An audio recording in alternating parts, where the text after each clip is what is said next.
Amigas y amigos, por un error de cálculo en el uso horario, llamé al Palacio Presidencial a las 3 de la madrugada. La impertinencia se me hizo más alarmante cuando escuché en el teléfono al presidente de la República en persona. No te preocupes, me dijo, con su cadencia episcopal. En este empleo tan complicado, ya no queda otra hora para leer poesía. Pues en esas estaba el presidente Belisario Betancur, en aquella madrugada trémula del poder, releyendo los versos matemáticos de don Pedro Salinas, antes de que llegaran los periódicos a amargarle el nuevo día con las fantasías de la vida real. Hace 900 años, Guillermo IX, gran duque de Aquitania, se desvelaba también en las noches de la guerra componiendo sirventeses libertinos y romances de amor. Enrique VIII, que devastó bibliotecas únicas y le cortó la cabeza a Tomás Moro, terminó en las antologías del ciclo isabelino. El zar Nicolás I ayudaba a Pushkin a corregir sus poemas para impedir que tropezaran con la censura sangrienta que él mismo había impuesto. La historia no se mostró tan truculenta con Belisario, porque no fue en realidad un gobernante que amaba la poesía, sino un poeta a quien el destino le impuso la penitencia del poder. Una vocación dominante, cuya primera victoria le salió al paso a los 12 años en el seminario de Yarumal.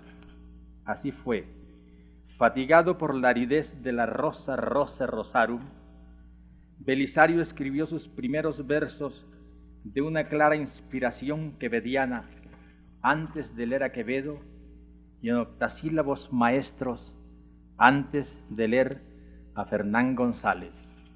Decía así: Señor, Señor, te rogamos, y te rogamos sin fin que caigan rayos de mierda al profesor de latín.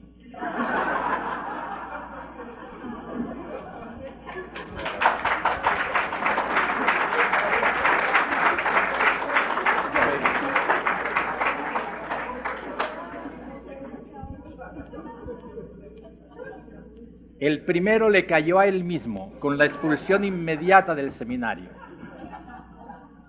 Y Dios supo bien lo que hizo. De no haber sido así, quién sabe si hoy estuviéramos celebrando los 70 años del primer Papa colombiano.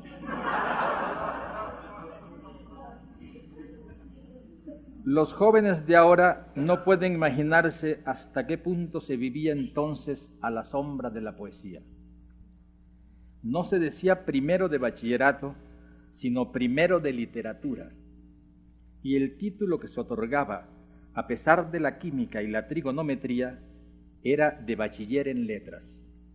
Para nosotros, los aborígenes de todas las provincias, Bogotá no era la capital del país ni la sede del gobierno, sino la ciudad de lluvias heladas donde vivían los poetas. No solo creíamos en la poesía, sino que sabíamos con certeza, como lo diría después Luis Cardosa y Aragón, que es la única prueba concreta de la existencia del hombre.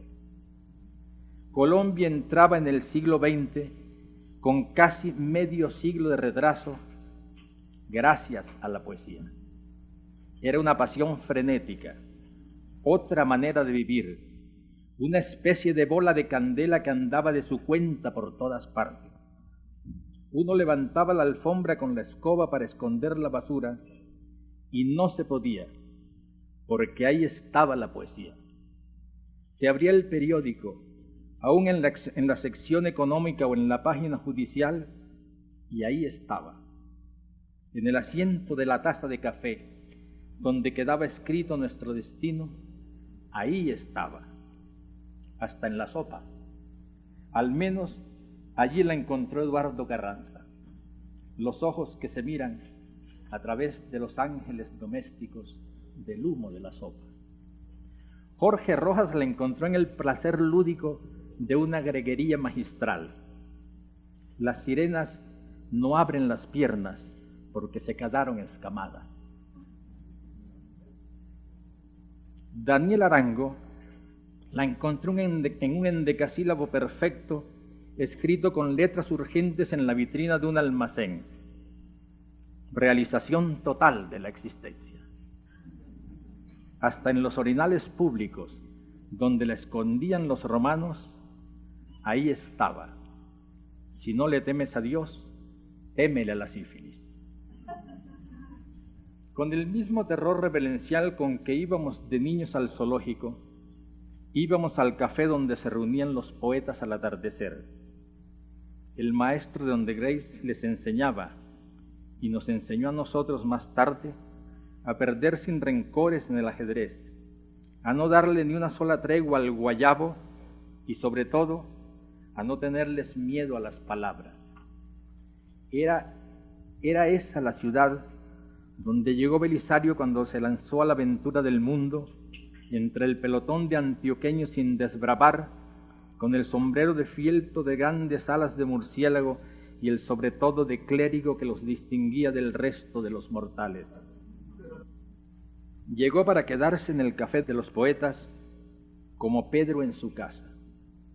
A partir de entonces, la historia no había de darle un minuto de tregua, y menos aún, como bien lo sabemos, en la presidencia de la República, que fue tal vez el único acto de infidelidad a la poesía.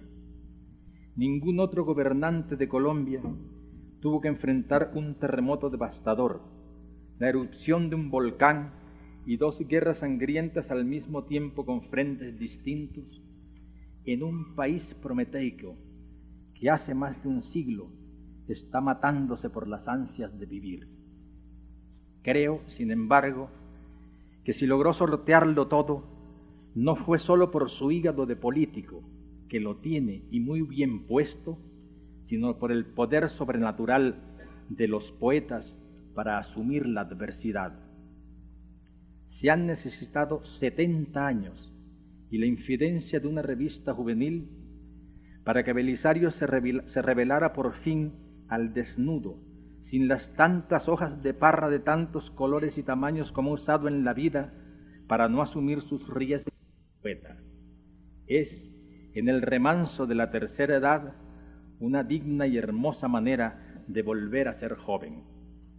Por eso me pareció tan justo que esta concurrencia de amigos se hiciera en una casa de poesía, y sobre todo en esta, en cuyas madrugadas se escuchan todavía los pasos sigilosos de José Asunción, desvelado por el rumor de las rosas, y donde hemos vuelto a encontrarnos muchos de los amigos que más queríamos a Belisario desde antes de que fuera presidente, los que tantas veces lo compadecimos mientras lo fue y seguimos queriéndolo más que nunca ahora que ha logrado el raro paraíso de no serlo ni desearlo.